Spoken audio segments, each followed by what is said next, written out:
Alright, sorry guys, I wasn't there for the last one. It's me, Daniel, again. I was out raising money for our GoFundMe for a fundraiser we're having called the Cock and Ball Torture for Sad, Lonely, Depraved Young Men in the Helena Valley, and so that's what I've been doing. I feel personally targeted by this fucking this campaign. I don't like it. It's okay. We raised a lot of money, and I is that supposed to make me feel better? I just want my balls smashed by a mallet, Dan. Is that so much to ask for? I mean, it's more than I'd ever want to ask for, but it's up to you, dude. Hey, thanks for introducing us to. I appreciate it. That's really I cool, just thought man. you guys would do that, Yeah, so, well, I guess because Dan wants to be an inconsiderate host here, I'm Foster. Hey guys, it's me, Randy Raccoon. A.K.A. the Savage Man, brother! Hey guys, just me, Randy Raccoon. Caleb's dead, and Randy Raccoon's here forever now. Don't fucking stare at me, you fuckface. Alright, anyways, this is Caleb. This Caleb. This Caleb. This Ethan. This Ethan Bradbury. I'm out here in the cold eating chicken sandwiches. Yeah, I agree. I really want some free chicken sandwiches. Anyways, Dan, what are we doing here today? We are here to discuss the Lord of the Rings, the Twin Towers. Oh man, Bazing! So I really hope Sauron doesn't have any planes, man. Shit's gonna get fucking terrific really quickly. Yeah. Now on a real note, and now on a real note, with like the fucking ring wraiths just on their fell beasts, just like crash into like Isengard and shit, even though that'd be counterproductive. Or does that mean that the eagles would have crashed into them? Dude, just the elves riding eagles into the towers, screaming some fucking terrorist sounding shit with an elvish. Allah Akbar! Allah Akbar! So anyway, that's the alternative version of the Two Towers. That's what I said, the Twin Towers. Anyways, guys, welcome to War Crime Central, where we help you get your war crimes done. Also known as the Ballbusters Podcast. Yeah, if you're looking to commit a war crime, you've come to the right podcast. They're very, very similar. Very fine war crimes committed here today, gentlemen. So, Dan, realistically, where the fuck have you been? I was moving out of where I was at before.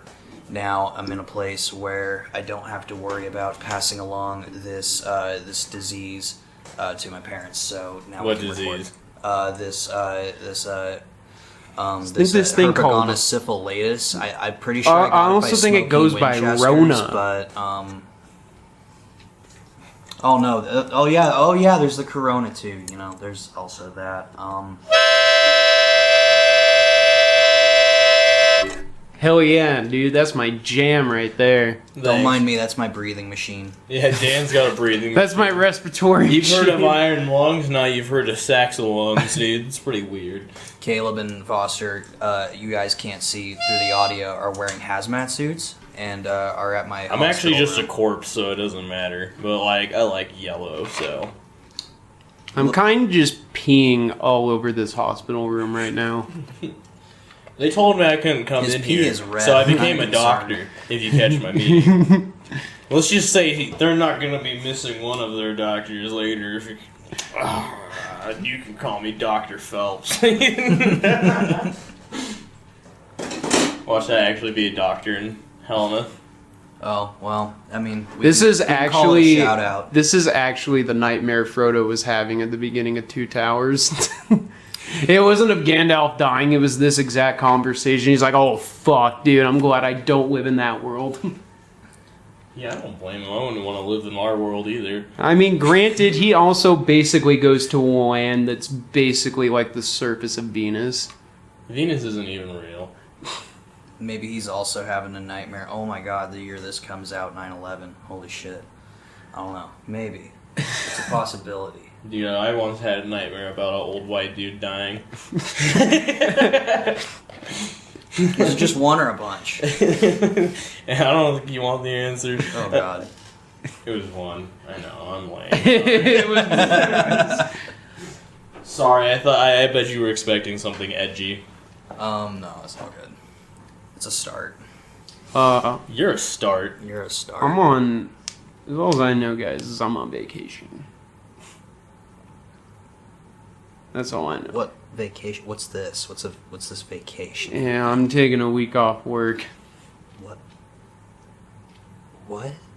And I'm taking a week off work so I don't burn myself out and hate my fucking job, basically. So I'm like, people taking can a just vacation. people can just do that. What? Yeah, dude. People can just take a vacation. Oh, what Apparently, what is this? guess Caleb shit? had some like lemon face going on.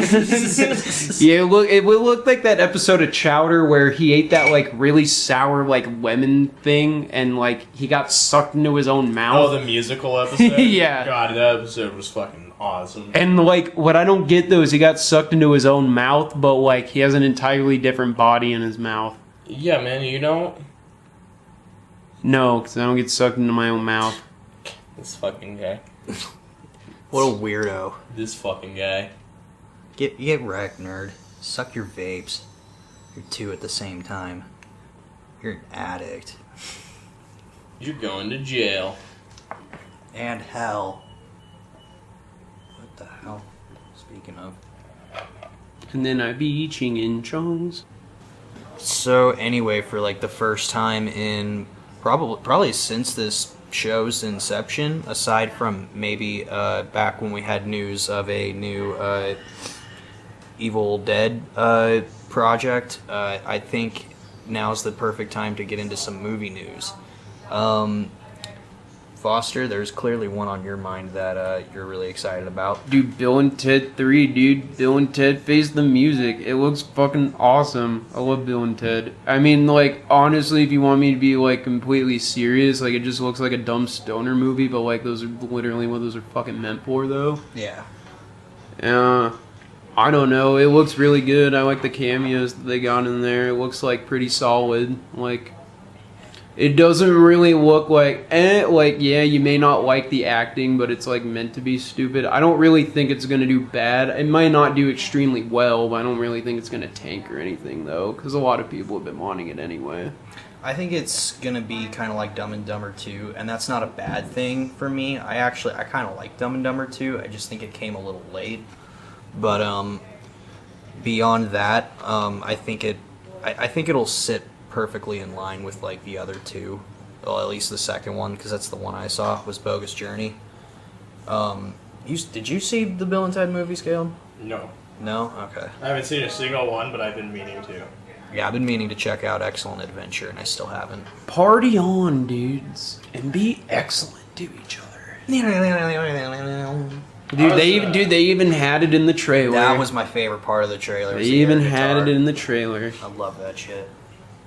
What I'm stoked for is the prison scene where I'm assuming they see another version of their future selves, because I'm gonna assume timelines split in this. Yeah. Because you saw them go to the future once in that trailer to see themselves, but then there's another instance where they go into the future and they're like in prison And they're like and they're jacked. they're shredded pretty fucking hardcore, and it's really weird to look at just because it's Keanu Reeves and Alex Winter, especially Alex Winter now.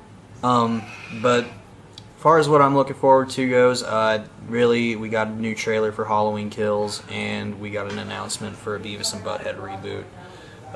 That's what's been giving me a stiffy lately.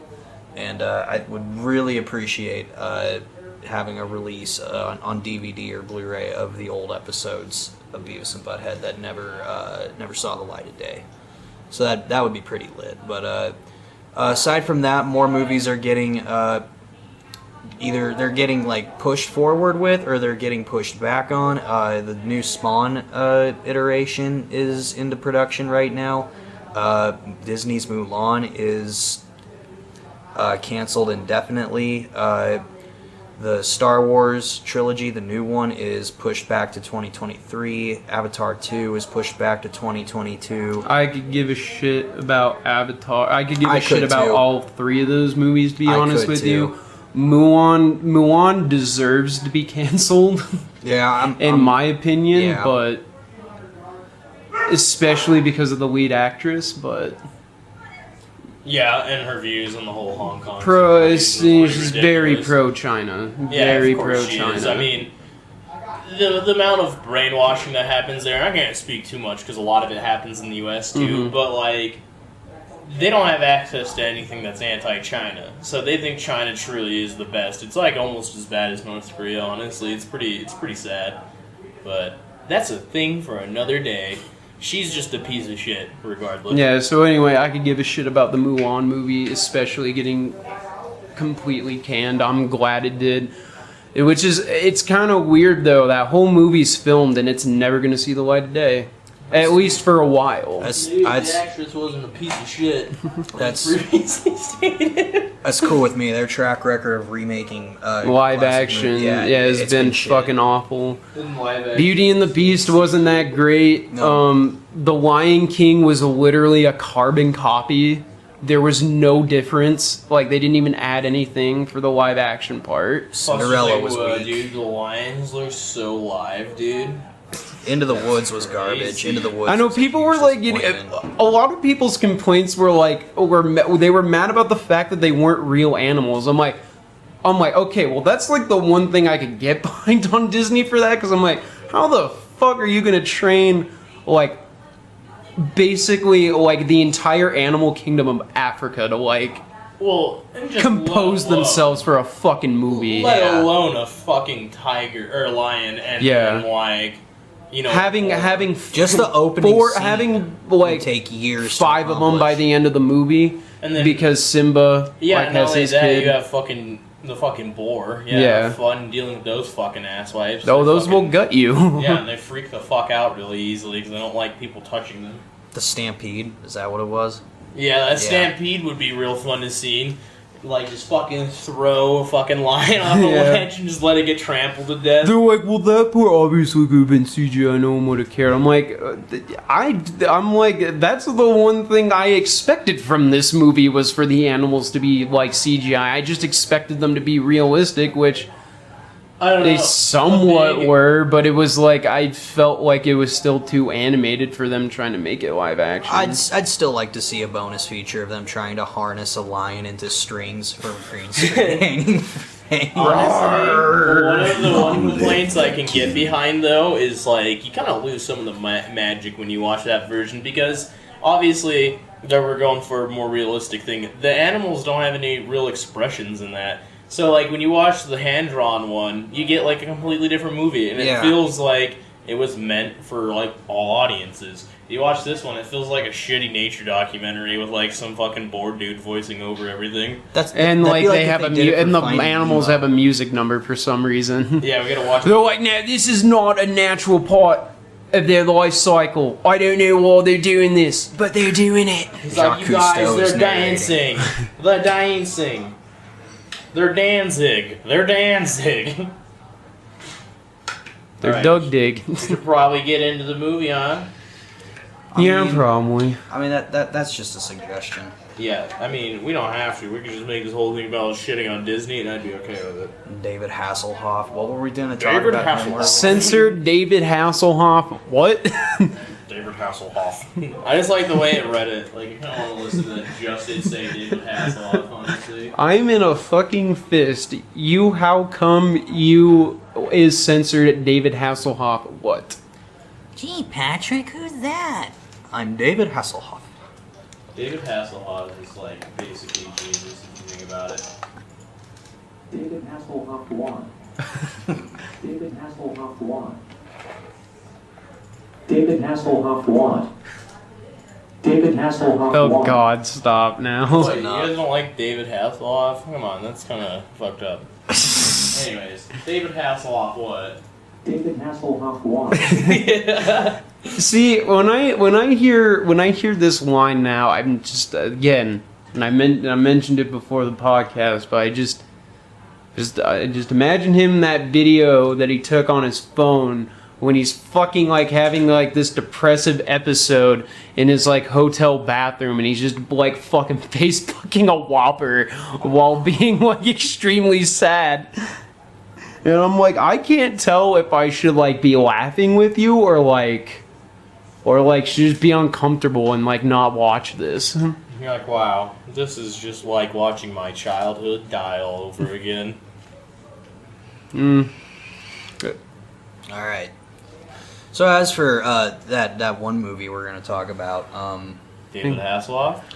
What? What? 9/11.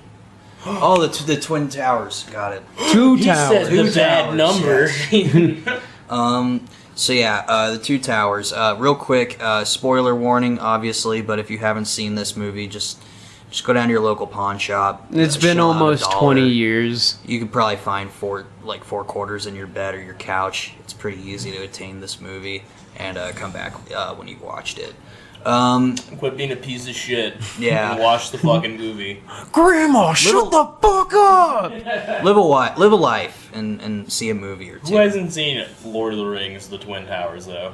I mean, 9/11. Well, I haven't No, they seen. didn't I see it. haven't seen that cut yet. It's really good. they didn't see it coming. But basically, Except for the Gondorian government, but like that's a conspiracy for later. I believe it was all set up by the Gondorian government, honestly. but to very very briefly summarize the movie, we'll get into scene by scene. But first, we'll go into the concept, the J.R.R. Tolkien book and whatnot, the history and the making ofs and shit. Real quick, basically, the Two Towers is the pursuing quest to take the ring to Mount Doom in order to destroy it. However, this time, an attempt to do so with the Fellowship broken up and with the additional of one critical character who would change the course of the story and also CGI animation as a whole. So 9/11. Not only that, this is where you see like Frodo struggling with the ring for the Yeah. first time. it actually it's no longer just as simple as carrying a ring from point A to point B anymore. He's quite literally carrying a burden around his neck. Big ass, heavy ass ring, and it's not even that big ass, it's just heavy ass. So now that the cool kids are here, everybody who's seen it is still watching. We're gonna assume that you've seen the movie and know what we're talking about. Foster, why don't you kind of talk about the book a little bit in comparison? Well, one of the most drastic differences from the movie to the book, number one, Faramir had no desire for the ring in the book. He was completely willing to just let Frodo go because he wanted nothing to do with it because he knew its corrupting power. But they needed that arc in the movie to make it play along, which honestly it still fits pretty well because like I said, Faramir still redeems himself at the end and lets Frodo go. But that's one of the key differences, and then on top of that, you see the two timelines like merging together side by side through scene, but in book you're going through like one half of the Fellowship story, and then the other half of the book is going through Frodo and Sam's. Oh Jesus, I didn't even know that. Yeah, that's what happens when you split up. So yeah, when you're reading the fucking Shit, that's what happens when you split up. When it's not a movie. So yeah, when you're reading the Two Towers and Return of the King, up until the end of Return of the King, you're going through two different occasions. So the first fuck off. The first half of the book is following Merry and Pippin and then Aragorn and Gimli and everyone, and then the second half is following Frodo, Sam, and Smeagol, and then their story ends on the book on the fucking cliffhanger that you don't get to until Return of the King, which is Shelob. So Yeah, the book ended on Frodo getting stabbed by Shelob. So, if it started off with Merry and Pippin's story, would the stuff with that Treebeard and the Ents, would that have happened earlier in the book than in the movie? No, it happened about the same time. Okay. I was gonna say that might have helped maybe with the pacing a little more, had it been a little earlier on in the story. No. At least for me, I don't know. Yeah, so those are like the huge key differences. Oh, and then the elves never helped the Rohirrim Yeah. at Helm's Deep. That was literally all the Rohirrim.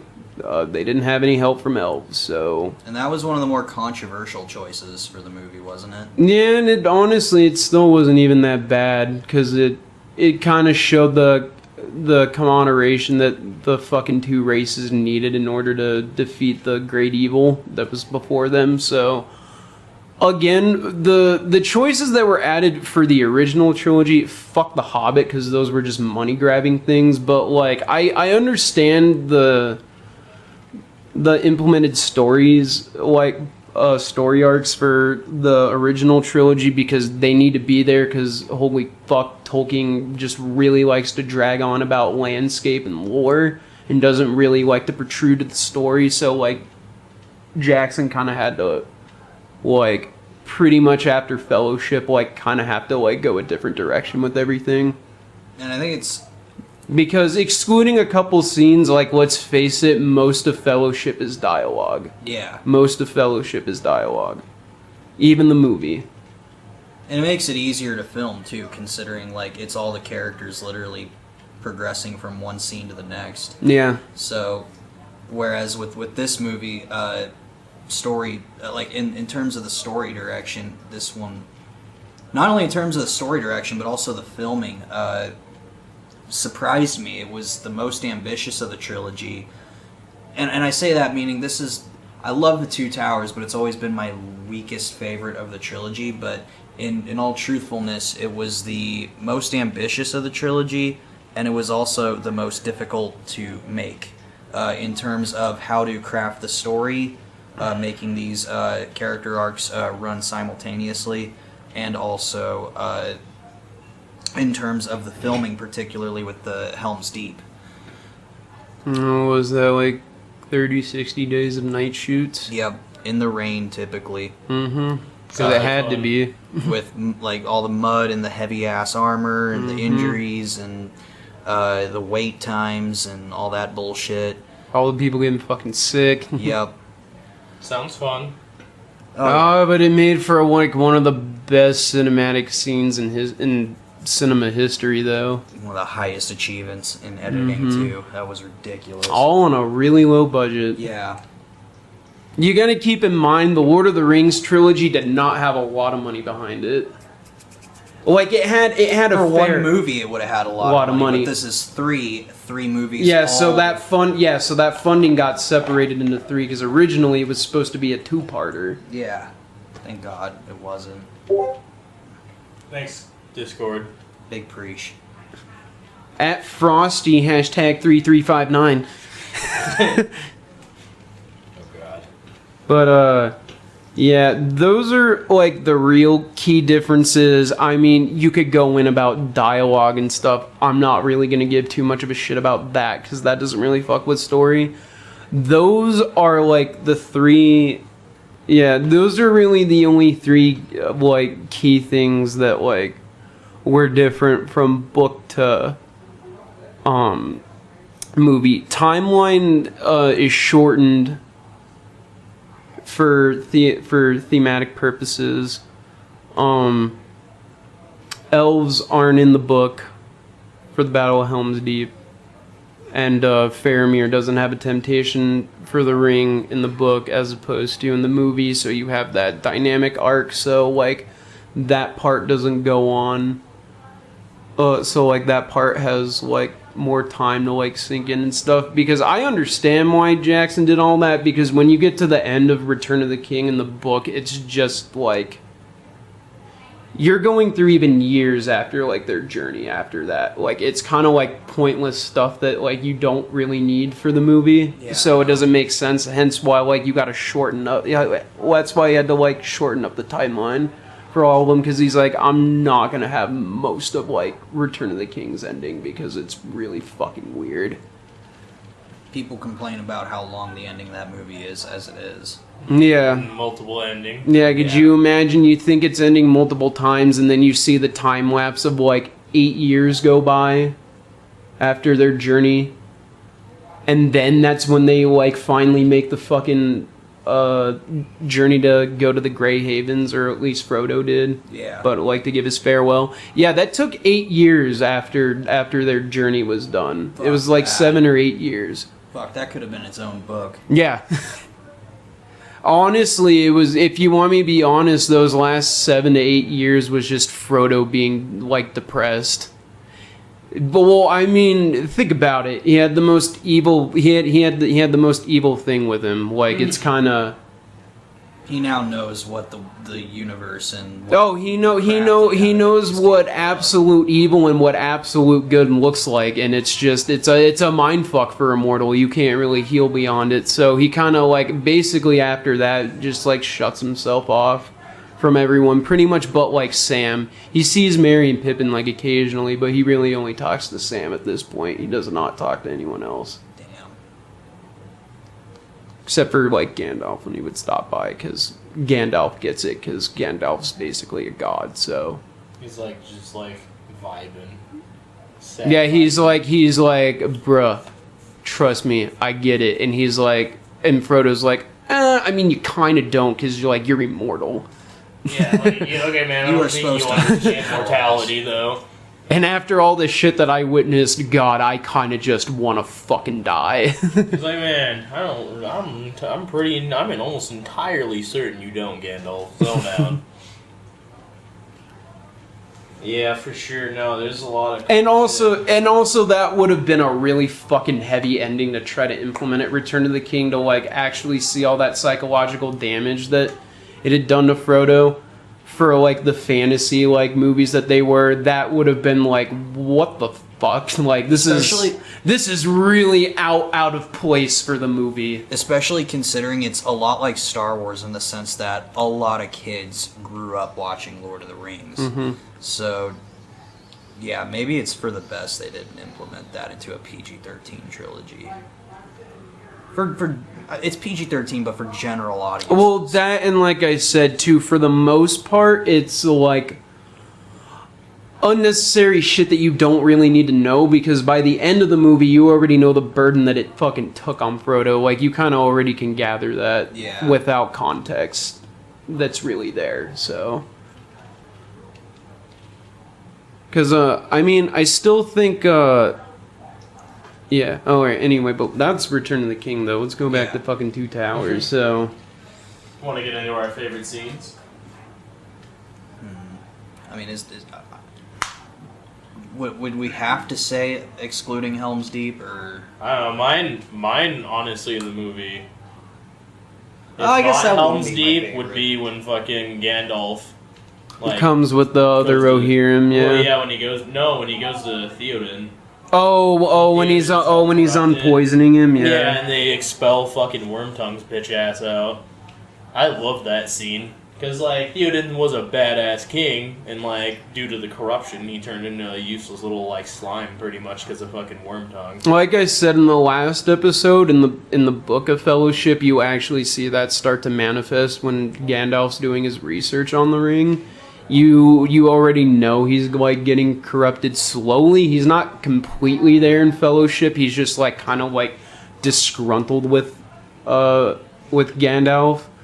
And he just kind of goes like, alright, just take Shadowfax to Gondor and fuck off, basically, is what he said in Fellowship. And, yeah, so, yeah, no, that is a really good scene, because the CGI of him, like, de-aging and also, like, undecaying was, like, really well done. Because it doesn't, like, look like, it doesn't look fake. Yeah. But, like, they also did different layers of makeup to also, like, do that. So it was, like, practical effects along with CGI. So it didn't, like, look out of place. Yeah, it turned out to be a pretty kick-ass scene. I think that might be my favorite one, honestly. You will not separate an old man from his walking stick. My favorite scene is probably the, like, speech that Sam gives at the end, because you see the perspective of all three sides. You get to see Isengard getting taken down. You see the victory of Helm's Deep.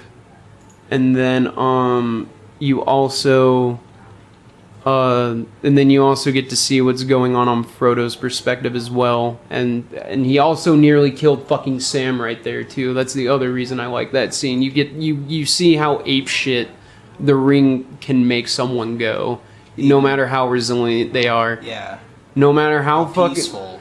no matter how peaceful you are, no matter like how long you've known them, because Sam and Frodo have known each other literally since childhood. Frodo was about to stab Sam in the fucking throat because he thought he was going to take the ring. Yeah. Mm-hmm. And it also, because not only does it give you like a good like monologue after, but it also shows you how deceptive and how cunning that piece of fucking jewelry is. Yeah. A lot of soul for just an object. Yep. Let alone a very small object that just fits on your fucking finger. Or goes around your neck, yeah. I don't know, I guess I kind of go back and forth with what my favorite scene is. I would definitely, I mean, I love Helm's Deep, but it's like, I also really like the monologue that Gollum has with himself. Oh yeah, when he tells Gollum to fuck off, and he's just Smeagol. Mm-hmm. Yeah. And the reason is because I think that was the very first clip of Lord of the Rings I'd ever seen as a kid, and as a kid, it kind of scared the shit out of me. Oh yeah. Oh, also, I'm gonna fucking explain this really quick because I didn't do it in the last episode. A lot of people will just label him as one person. It's Gollum and Smeagol, because Gollum's his evil side. That's the noise he makes because that's the sound his cousin was making when he was choking him out for the ring. And he eventually just caught on to that mannerism. So his evil side's Gollum, but his actual name and his hobbit name is Smeagol, which doesn't really sound fucking good either. Not for him very being well. a hobbit, but like... Yeah. Cause like fuck, I mean, well, I mean this was before they were guns though, but I mean his cousin's name's a gun. His cousin's name's Deagle. These sound like guys who would fuck your wife, honestly. But see, Deagle and Deagle doesn't sound well. I mean now you can because it's a gun. Yeah, But like, named a Diesel.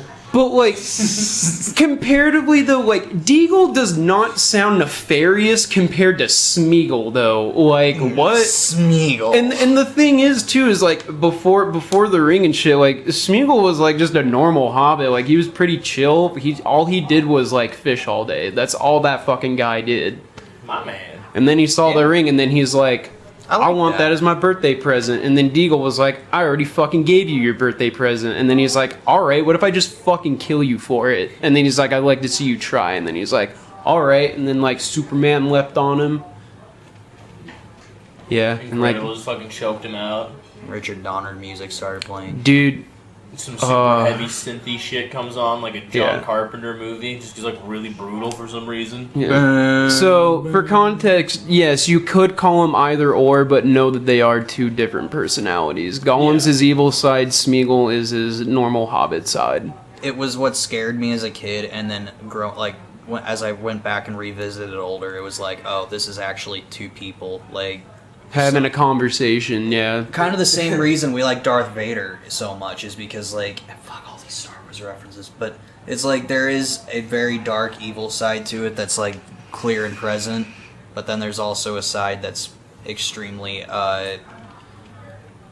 in desperate need of help and relief, and it's interesting to see the two working against each other or with each other at times. Is it weird that when I was a kid, Ent scared the fuck out of me? Because I was like, what if? Really? Ent scared you? Not like Shelob or anything like that. Ents. Because I was like, holy fuck, what if I go outside one day and my fucking tree walked across my yard? Yeah. Well, again, pissed though, my tree off. I will say, though, because it was supposed to be the middle, too, though, in a way, I kind of like the books ending more than the films, just because, yeah, even though you still know they have to go on this parallel journey, like, there's hope at the end of it with, like, Sam's speech and everything, because, you know, like, everyone got done with their battles, everyone was fine, including Boromir, R.I.P. But, Yeah. Also, Amen. I mentioned this the last time with fucking Caleb, but have you seen all the like hate specifically like on like Facebook groups and Reddit? How much fucking hate Boromir gets? Yeah. Dude, people go like he fucking deserved it. I'm like, all right. He's not Jar Jar. Huh? He's not Jar Jar. No, he was actually a well-written and developed character. I'm like, settle the fuck down. Yeah. I always felt bad for him because like. Well, because he redeems himself at the end. Oh, He redeemed himself completely. He Even gave if he- himself up for the hobbits that he was about to kill. Even if he They act like didn't, he's just Joffrey, like, for Christ's sakes. even if he didn't, I'd still feel bad for him because like. I'll be right back. Because it was guy the went ring's from- fault. Yeah, he went from being this like noble warrior and stuff to just like a mad fucker Yeah. for like in a matter of like just like minutes on screen, but like Throughout, it's kind of better. You still see it throughout the film. Yeah. It's better throughout the book. You see it like slowly corrupt him and shit. But like, it's just like Yeah. seeing the like how deranged being Mhm. just within proximity of the ring made him. Like it's pretty interesting. Like honestly, and it's sad. yeah, no, and he just like had to trip over and knock himself on the head to like get himself out of his state. And he's like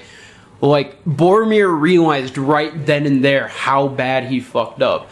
And that's why Frodo at the end of Fellowship made the conscious decision to leave everyone else, because he knew they were all gonna end up like Boromir. Yeah, and he wouldn't get Because fucking even like Frodo even knew when he was leaving that it wasn't Boromir, because he knew Boromir. Yeah, It was just the first domino that fell. Yeah. yeah. Because like let's look at it like The this. only one that really fell, but it would have been a series had he stayed. Yeah, I mean, like, yeah. think about it, like, this is what if fucking Legolas or fucking Aragorn had been the ones to get corrupted instead, like...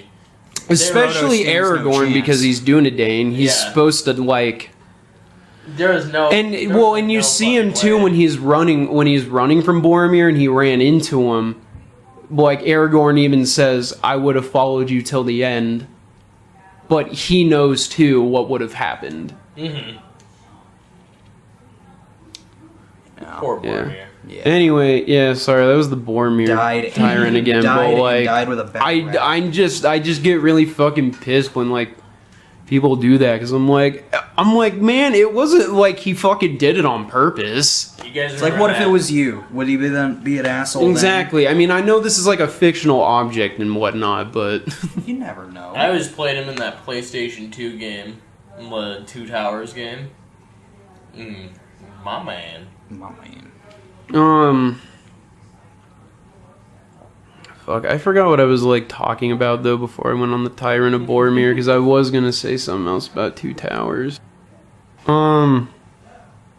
Yeah, I don't mind the addition of the elves being at Helm's Deep though. I don't either. If anything, that adds more for the film and like kind I of, mean, it's just one of those things they kind of had to do for the film. yeah. It made. For Oh, a you pretty didn't talk sick about your battle. favorite scene yet, did you? Yeah. Yeah, he was first up. Yeah, because I was talking about when Theoden... Oh yeah, when Theoden was getting uncorrupted. That's right. Yeah. I keep forgetting this movie. Oh, has one of the Chucky in it. fuck. It's either that or like, because it's just a really fucking powerful scene. It's when Theoden's at his son's funeral, Yeah. and I quote him in saying, "No parent should have to bury their child," Mm-hmm. and I'm like, "Ow, holy shit." Kind of brought me back to the Wolfman. Well, because the reason why Theoden also feels that guilty was because, again, granted, it really wasn't his fault because he was corrupted, but like he wasn't doing anything to help like his wounded soldiers. He was letting them all die. His son being one of them. Mm-hmm. Again, not his fault. That was Saruman, because that was Saruman corrupting him along with Wormtongue, but. That's why he feels extremely guilty about it, because he feels like he personally killed his son.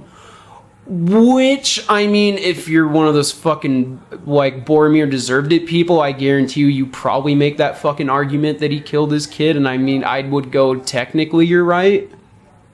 I guess in terms of physicality, yeah, he did, because he didn't do anything. Yeah, if you want to make But, it I mean, relatively realistically, no. simple. You just want to oversimplify. Yeah. It's like a lot more complex. Realistically, it was Wormtongue and Saruman, but I mean, if you want to put a physical entity to it, yeah, it was Theoden, but like, he was corrupted. Chucky is Wormtongue, bitches. Oh yeah, that's right. So happy. Chuck E. Cheese. I mean, like I said, this has never been my favorite of the trilogy, but that's not to say it doesn't stand tall with the other two. And I think in many ways it's better than the Fellowship, even though Fellowship's my favorite. Fellowship's my least.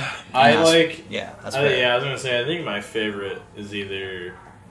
I would probably Return of the Kring. Return of the Crick. Return of the Crip. But Return of the Cream. No. Oh God. Probably Return of the King, but there's just so much like in fucking Two Towers that I enjoy so much. It's just it's got a lot of really kick-ass stuff. Like again, Battle of Helm's Deep was pretty fucking cool. I like Return of the King in both aspects of the book and the film are my favorite. I do like the book more though, because there's like, granted, like I said, you cannot do this for a film, but I like the ending of like Return of the King a lot better in terms of the book, just because you get like kind of all that back history on like what the fuck everyone's like doing after, because you don't really see what everyone's doing after the War of the Ring. It's just like, goes to the hobbits being in the Shire, and then eventually Frodo and Bilbo's journey up to the Grey Havens. Like, they fucked off, picked up a Whopper on the way home, and then they went to bed. Basically, yeah. Damn, I want a Whopper and a nap right now. Because, like, in the book, you see, like, the journey of, like, them going back. Like, Aragorn actually, after he was, like, crowned king, they stayed in Gondor for, like, a couple months. And then they went Aragorn,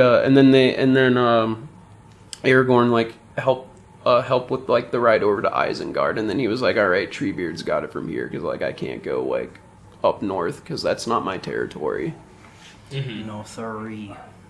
But yeah, Two Towers is number 2 for me. I'd probably have to say same. It's like a really hard decision though between the two for me. Like, well, that and fucking Return of the King, I mean. Still number 3 for me, but it's a great movie nonetheless. I think in some ways the most impressive of the 3. Oh yeah, because that's where we got our first like large scale battle.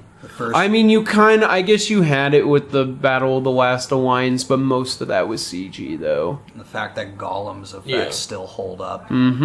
Looks fucking amazing still. Well, and like also the Battle of the Last the one good aspect of CGI from The Hobbit was what they did to Smeagol. Smeagol didn't look like weird in that. His eyes were bluer, which I thought was fucking weird, but like that was it. Yeah. He still looked realistic comparatively to like all the CGI garbage that's in those trilogies.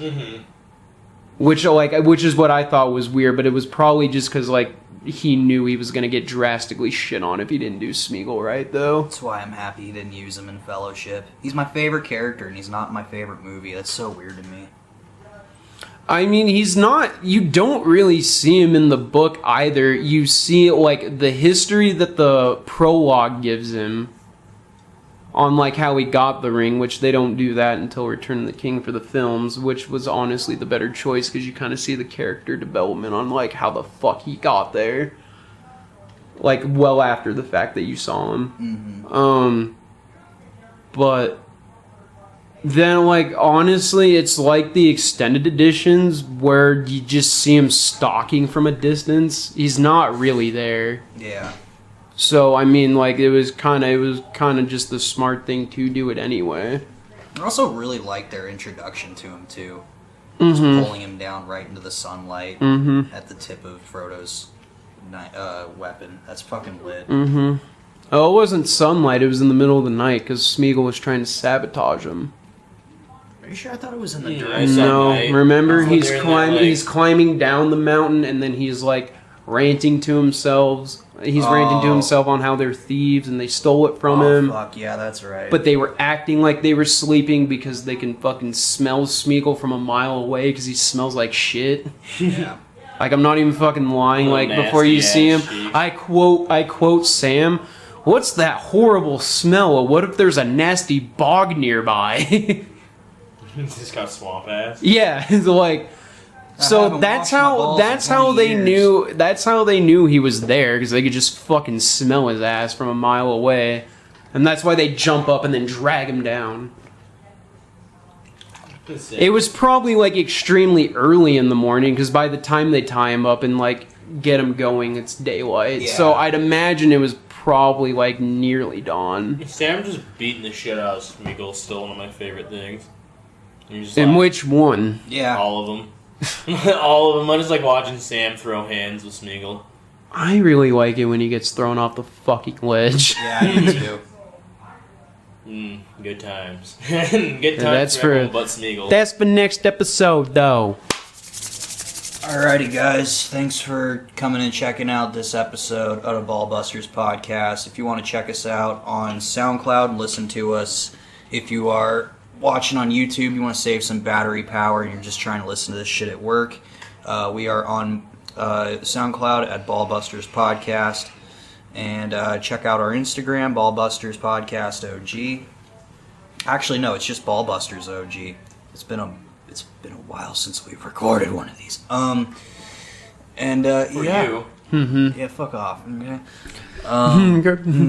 And yeah, I will see you all later. Okay. If I put my pee in a jug, can I sell it to all you guys for $5? Put my dick in a bag of Doritos, make the bitch suck it off.